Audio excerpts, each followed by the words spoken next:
చౌడమ్మ తల్లి చౌడమ్మ తల్లి పుట్టిన రోజు అమ్మవారి భక్తులకు పండుగ రోజు చౌడమ్మ తల్లి పుట్టిన రోజు అమ్మవారి భక్తులకు పండుగ రోజు అమ్మవారి భక్తులకు పండుగ రోజు అమ్మవారి భక్తులకు పండుగ రోజు పట్టు వస్త్రములతో అమ్మవారికి కట్టబెట్టి పట్టు వస్త్రములతో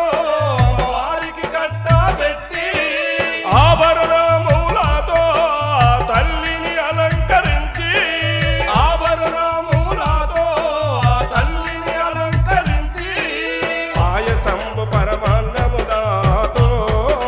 నైవేద్యముగా తల్లికి పెట్టేరు చౌడమ్మ తల్లి చౌడమ్మ తల్లి పుట్టిన రోజు అమ్మవారి భక్తులకు